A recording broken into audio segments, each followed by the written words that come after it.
बिस्मिल्लाहिर्रहमानिर्रहीम। आज हम बनाएंगे मूली की चटनी, जो कि बहुत ही मज़ेदार चटनी बनती है। हर पंजाबी को यह चटनी बहुत मज़ेदार लगती है।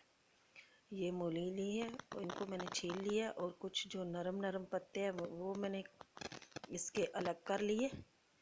अब इसको काट के ऐसे भी कूट सकते हैं, लेकिन इसको कद्दूकश करते हैं और ये कद्दूकश बहुत बारीक बारीक कद्दूकश होता है,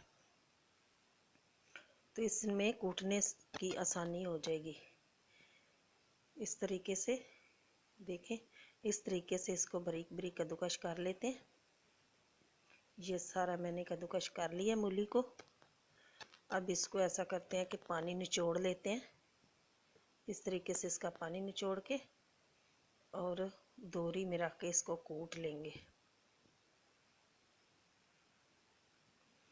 इस तरीके से पानी निचोड़ के इसको कूटेंगे। ऐसे इसको कूट कूट के रख लेंगे।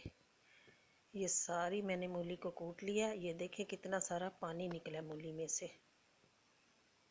अब हम इसको, ये सारा खुश्क हो गया, देखें पानी निकल गया। अब इसमें ये जो पत्ते हैं ये और हरी मिर्ची को पहले काट लेते हैं ताकि कूटने में आसानी हो जाए। इस तरीके से इसको काटते हैं। ये आप ऐसे ही रोटी के साथ खा सकते हैं, चाहे तो आप रोटी के अंदर पराठा, मूली का पराठा भी बना सकते हैं। इसी तरीके से कद्दूकश करके इसमें नमक मिर्च मिला के तो रोटी में लगा सकते हैं। अब ये पत्ते हैं बहुत ही नरम, इसको भी हम काट लेंगे। इसका बहुत अच्छा फ्लेवर आता है चटनी में।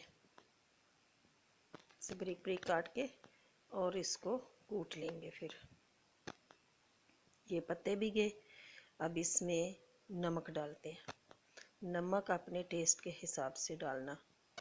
मैंने आधा चम्मच डाला है। और इसमें ये लाल मिर्च पाउडर, ये भी थोड़ी सी डालें। अब इसको कूटते हैं। ये देखें मिर्ची, धनिया के पत्ते वगैरह कूट चुके हैं। अब ये जो मूली का पानी निकाला हुआ था, ये सारी मूली इसमें शामिल करेंगे और सारी को कूट लेंगे। इसमें नमक मिर्च हल हो जाएगी। ये देखें चटनी हमारी रेडी है। अल्लाह ताला आपको अपने हिफ्ज़-ओ-मान में रखे। दुआओं में याद रखना। अल्लाह हाफिज़।